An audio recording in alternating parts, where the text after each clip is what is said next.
अब चलते हैं दोस्तों क्वेश्चन नंबर 3 की ओर। क्वेश्चन नंबर 3 क्या कह रहा है, पहले देखते हैं कि क्या कह रहा है क्वेश्चन नंबर 3।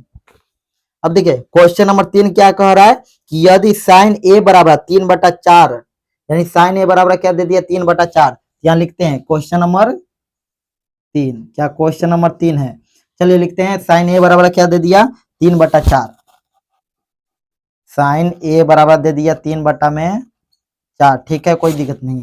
तो बताइए पहले यहाँ काम में कर दीजिए ना। तो साइन का फॉर्मूला क्या होता है, लंब बटा कर्ण, यानी साइन का फॉर्मूला होता है लंब बटा कर्ण। तो ऊपर ऊपर वाला कहलाएगा लंब, अब बटा नीचे वाला कहलाएगा कर्ण, यानी कि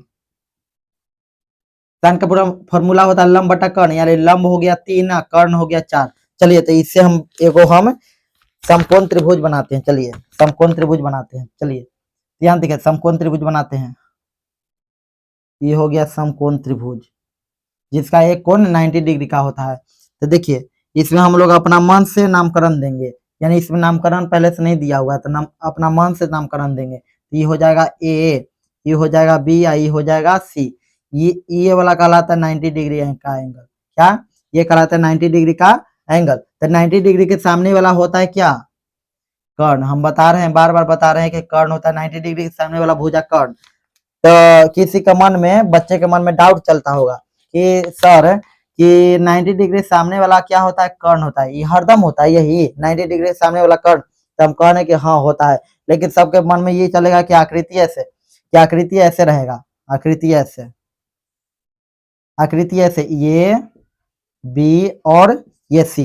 तो यहाँ पर 90 डिग्री देखिए लंबवत कोण रेखा हुआ है 90 डिग्री होता है। ये 90 डिग्री का कोण बनेगा तो इसके सामने वाला क्या कहलाएगा, कर्ण कहलाएगा। क्या, तो देखिए कर्ण बोलिए, ये जो सूता हुआ है इसमें भी तो सूता हुआ है। देखिए सूता सूता एनहू आ गया ओनहू हो गया, तो कर्ण न कहलाता। तो ऐसे कीजिए चाहे ऐसे कीजिए, कोई बात नहीं है। तो इसको हम इरेज कर देंगे, ठीक ना। अब देखिए आगे,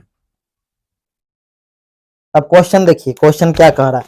अब आगे कह रहा है ना कि तो कोस ए और tan ए का मान परिकलित कीजिए, यानी कि मान ज्ञात कीजिए। तो चलते हैं। तो क्या निकालना है, क्या कि कोस ए और tan ए का मान निकालिए।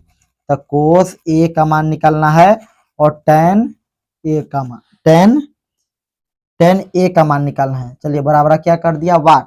नहीं पता है तो वाट, ठीक ना। तो हमको निकालना है, तो पहले इसको निकालने के लिए हमको क्या निकालना पड़ेगा, पहले देखिए मान बैठा दीजिए। तो लंब दिया हुआ 3, तो लंब दिया हुआ 3, तो लंब हो गया ये 3, और कर्ण दिया हुआ 4, तो कर्ण की जगह पे 4 लिख देंगे। तो हमको क्या निकालना है, पहले निकाल लेंगे आधार हमको निकालना है। तो चलिए हम लोग आधार निकालते हैं, और ये कहलाएगा क्या, लंब।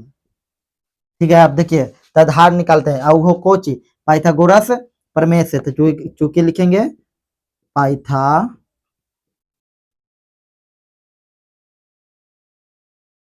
प्रमेय प्रमेय से। चलिए तो हमको क्या निकालना है, आधार। तो आधार का फॉर्मूला लगाएंगे, आधार बराबर रूट अंडर के, आधार का निकालना है तो हम कर्ण में से लंब को घटाएंगे। तो कर्ण के स्क्वायर माइनस के लंब के स्क्वायर। ठीक है, अब देखिए यहाँ पर हम लिखें चाहे नहीं, देखिए यहाँ पर हम इसी पे बना देते हैं, ठीक ना। बार बार क्या लिखें कि ए बी प्लस में बी सी, ऐसे लिखे नहीं ना। तो इसी चलते कर्ण हो गया।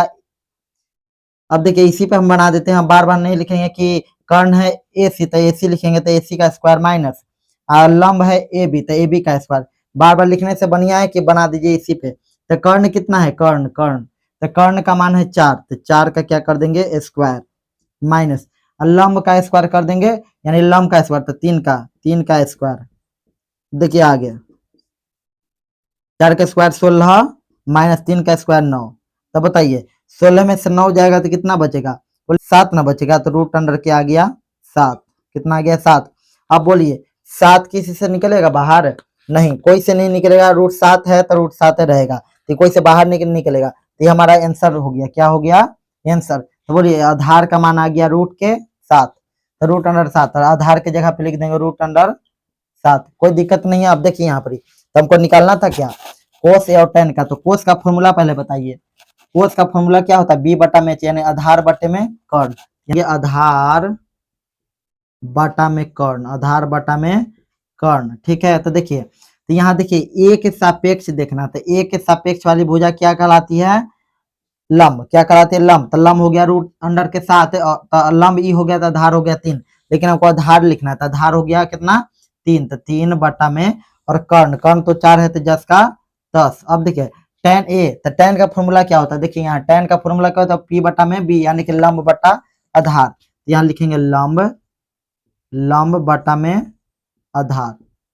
तो देखिए यहाँ पर ही अब ए के, फिर ए के सापेक्ष ही देखना है, तो ए के सापेक्ष वाली भुजा क्या कहलाती है, लंब। तो लंब हो गया रूट अंडर के साथ, तो लंब हो गया रूट अंडर के साथ, तो आधार कौन था, आधार हो गया 3।